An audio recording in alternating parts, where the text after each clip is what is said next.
गुणामुळे झाला भक्ताकार निज नामाच संदूक उघडले आम्हा काय पावला प्रसाद आता भाग्य उदयाले सद्गुरु स्वामी माया विरहित केले. कशाच्या रूपामध्ये महाराज अवतार झाला? हंसाच्या रूपामध्ये अवतार झाला. आणि झाल्याच्या नंतर चारही मानसपुत्रांना ब्रह्मज्ञानापर्यंत सांगितलं. आणि त्या मानसपुत्रांनी ज्यावेळेस परत ज्ञान विचारायला सुरुवात केली, ते अवतार त्याला हात जोडून सांगते, नेहमी अंदाजा वारता हो, जय जयाजी दिगंबरा अनाथनाथा परात पराहो, सुरवर ऋषी मुनिवरा तुझ विना मोक्ष नाही सुंदरा, जय जयाजी दिगंबरा. असं सांगल्याबरोबर महाराज त्या अवताराला परत ज्ञान सांगता आलेले नाही. त्याचं सुद्धा प्रमाण सांगितलं, आपल्या धाव्यामध्ये सांगितलं.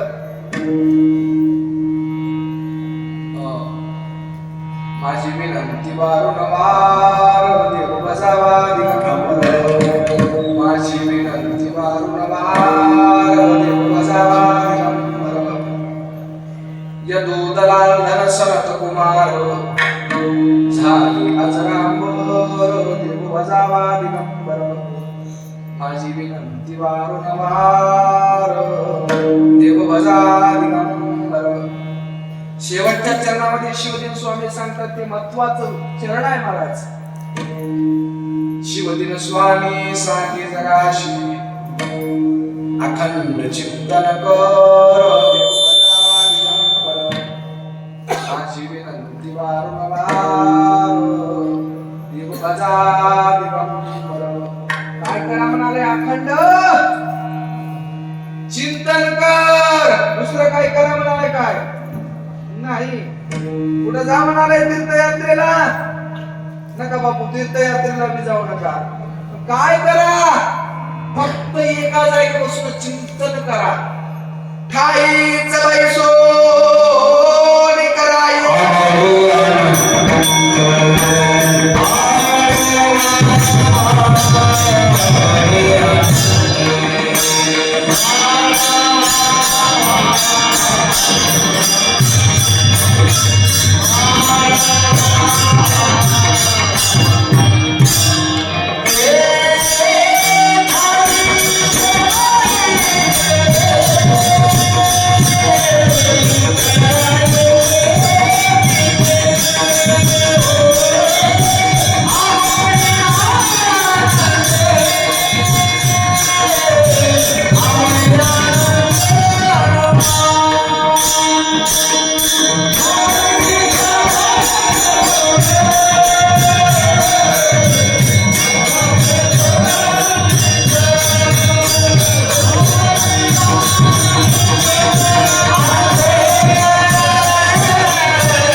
एकाच जागी बसून नामचिंतन करा. कुठंही हिंडण्याची हिंडण्याची काहीच गरज नाही. कोणत्याच खटाटोपीमध्ये जाण्याची गरज नाही. काय करा? एका जागी बसून नामचिंतन करा. बस तुमचं मोक्षकाम झालेला आहे, मोक्ष पद तुम्हाला प्राप्त झालेला आहे.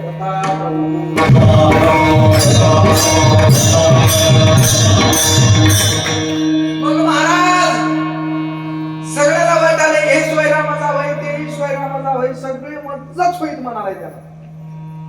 माय माझी वय, बायको माझी वय, पोर माझी होत आणि पोरगी माझी वय.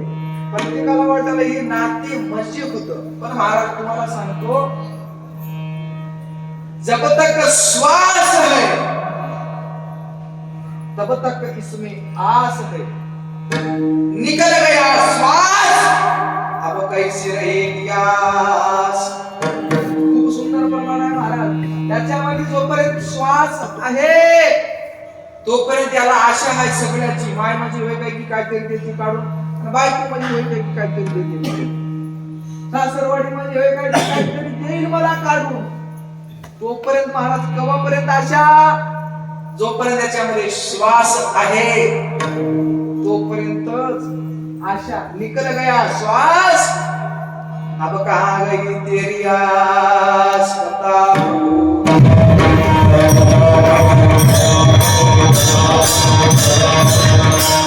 म्हणून कोणीच कोणाचं नव्ह, लक्षात धरा. नाही गुणाचे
वाटत असेल याला कुठेतरी तारून न्यावं आणि कुठेतरी याला समाधान मिळावं असं जर वाटत असेल तर बाळगिरी महाराज अभंगाच्या पहिल्या चरणामध्ये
स्वर्ग आहे म्हणा, ते हाय म्हणायच्या गोष्टी नाही. इथंच आहे स्वर्ग आणि इथंच आहे नरक. कसं माणसानं सगळे काम, क्रोध, लोभ, धम्म, मद, मच्छर आणि अहंकार षड विकार काढून संसाराला बाजूला त्यागून ज्याची अखंड नाम चिंतन चालू आहे, ज्याची परज्ञानाची भक्ती चालू आहे, त्याच्या जवळ स्वर्ग आहे. प्रभू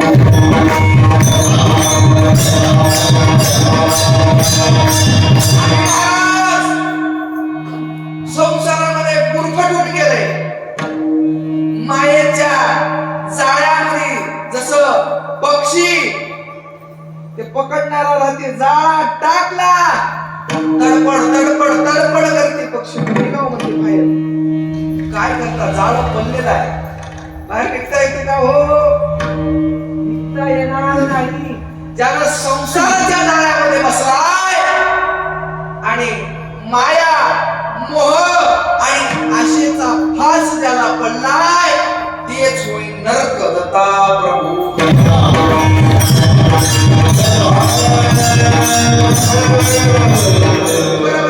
महाराज, स्वर्ग झालं, नरक झालं. बरेच जण म्हणाले तर मोक्ष भेटाव, मोक्ष भेटाव, मोक्ष भेटाव. कुठं आहे महाराज मोक्ष? कुठं आहे सांगा बरं. येथे कोणाला मोक्ष? तुम्ही म्हणा तू पैसे घे, तू सणा मला विचार. मोक्ष काय होय महाराज? मोक्ष म्हणजे मोकळा होणे, स्वतंत्र पदाचा विराशी, अमृत अर्णव पदाचा रहिवाशी. महाराज सांगतात मोक्ष मोक्ष मोक्ष म्हणायला लागले, पण मोक्ष म्हणजे दुसरं काहीच नाही. मरण्याच्या आधी मरून यावे,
तुम्हाला सुरुवातीला सांगितलं. असं जपतक श्वास, जपतक आस. महाराज आशेला मारा, संसाराला मारा. मारा म्हणण्याना घरी जाऊन बायकोला काट्या घालशाल म्हणालो. मारा म्हणजे मारा, त्याचा काही सेकंदापुरतं त्याग करा आणि एकांतात नामचिंतन करा. मोक्ष मिळाल्याचे सुख प्राप्त होईल.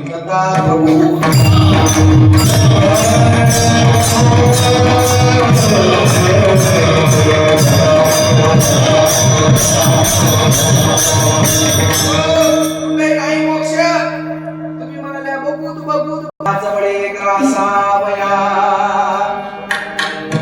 काळाची पुरी पडेल बाजमा, सोडविना माय बापो. महाराज सांगतात तुम्ही आज करू तू उद्या करू, आज करू तू उद्या करू म्हणल्या तर उचलले चौकावर नेऊन फुकून टाकून दिले. झालं दत्ता प्रभू.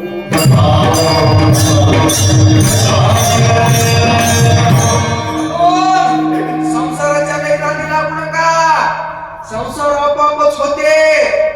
बरेच जण म्हणाले मला संसार करू द्या, मला संसार करू द्या. संसार महाराज आपोआप होते, त्याला करावं लागणार. लग्न केल्यावर लेकर आपोआपच होतात, त्याला काही जात नंतर लागणार म्हणून. संसार आपोआप होते, परमार्थ ते जाऊन करावं लागते.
तायरामध्ये महाराज सांगतात, संसाराची गाडी बाज अशीच मायेवर कसं वळालाय अभिमानाने ओढी जोरदार. जेव्हा कळालं त्याला काय म्हणालाय, बनलो मी बैलोबा. काय म्हणालाय, बनलो मी बैलोबा. महाराज मी संसारामध्ये बैल झालो. काय म्हणाले, बैल झालो. बाबा काय म्हणते, धावा धावा सद्गुरु देवा मी येतो तुमच्या गावा. धावा धावा सद्गुरु देवा मला गाव तुमच्या गावा. महाराज संतांनी जोपर्यंत पोटाला ठेस लागणार नाही तोपर्यंत यानं खाली बघून चालणार नाही.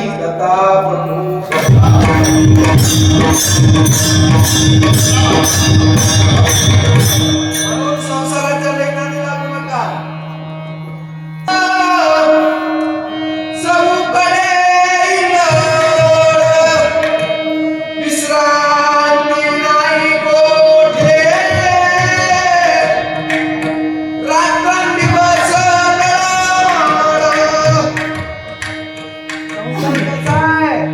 संसार दुःख मुळे चौकडे इंगळ.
बायको म्हणजे होय, माय माझी होय. आणि ती गेले एका महाराजाच्या कीर्तनाला आणि गेल्याच्या नंतर महाराज बार बार बार बार कीर्तनातून उठून जाऊन फोन करत जाऊन काय करत आहे.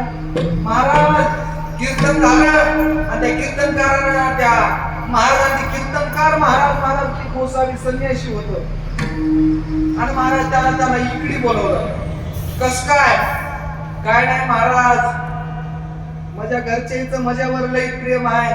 माझा बाप लई प्रेम करते, माय लई प्रेम करते, पोरग लई प्रेम करते. बरोबर महाराज ऐकून घेतला.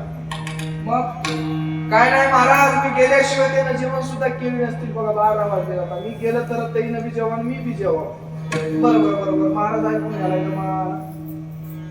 महाराज लोक लई हुशार राहतात. बरोबर कुट्टी पकडते म्हणालो. बरोबर त्याची नाडी धरली. महाराज नाडी धरली. त्याला म्हणला तू आता घरी जाय. 12 वाजलेत ना, उपाशी आहेत ना ते, तू घरी जाय. काय करू महाराज, घरी गेल्याबरोबर तू जेवायला बस. हा तिथं बसणारच हो मला. आधी पोटोबा मग करावा इटोबा. गेल्याबरोबर आता पाटावर बसायचं आहे मला. ताट रेडीच असत. गेला महाराज घरी, बसलं जेवायला ताटावर. नंबर 1 ताट आला महाराज. कोणाचं त्याच्यामध्ये गुलाबजाम, बासुंदी, शिरा, पुरी वांग्याची भाजी, सुरकंदाची भाजी. तुम्ही म्हणशाल महाराज जेवण आले पण अजून डबल भूक लागली हो. महाराज ताट असं वाढलं आणि त्याला महाराजांनी सांगितलं जेवता जेवता उचकी आल्यासारखं करायचं, जागेवर मारायचं. मला जागेवर एक उचकी आली लांबच व्हायचा मला महाराज. बरोबर महाराज ते जेवलं, एक घास खाल्लं, उईक केलं की खाली पडलं, झालं लांब चढ. आणि त्याला महाराजांना सांगितलं कोणी जवळ आलं की आपला श्वास बंद करून घ्यायचं, नाकाजवळ हात लावून बघतात आधी. ते पडलं, घरचे एका एकाने येऊन आले, नाकापाशी हात लावला, श्वास दिसला. आणि महाराज त्याला गेले म्हणून घोषित केले. झालं अमुक अमुक पाटील गावातून गेले, भावपूर्ण श्रद्धांजली, बॅनर लागलं. अरे बापू मला त्यानं महाराज त्याला उचलले, भिंतीला नेऊन बसले. झालं नंबर 1 बसले. आता मेलय म्हणजे ना मोठं पाटील गावचं मेलय, प्रत्येक जण हारान गळ्यात टाक. आणि महाराज मेलेल्या मड्याला असं आवळून बांधते, असं आवळून बांधते, मेलं नसलं तरी डबल फाशी म्हणते म्हणत बांधलं महाराज त्याला. आणि सगळेजण रडायला सुरुवात केली.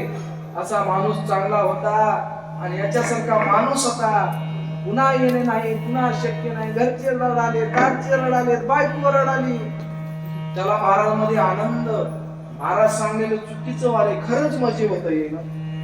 बायको म्हणाली माझा नवरा लय चांगला होता, लय प्रेम लावत गेलाय. आणि महाराज तेवढ्यामध्ये आले तिकून. आणि आल्याबरोबर महाराज बसले, सगळ्याचं रडणं बघून आले. आणि म्हणले तिने उभा टाकून घोषणा केली तुम्हाला मला तुमचं रडणं बघणं होईना चाललंय हो, आणि माझ्याजवळ एक औषध आहे. आणि ते महाराज ते औषध पिल्याबरोबर ज्याला पिलंय ते मरते आणि जे मेलंय ते उठून उभा टाकते. म्हणजे महाराज बायको जवळ गेलं. सुरुवातीला बायकोला दाखवलं हे असं असं औषध होय, 5 ml प्यायचं आहे फक्त, तुम्ही मरता तुमचा नवरा जिवंत होते. बायको रडायला सुरुवात केली, माझा नवरा माय काही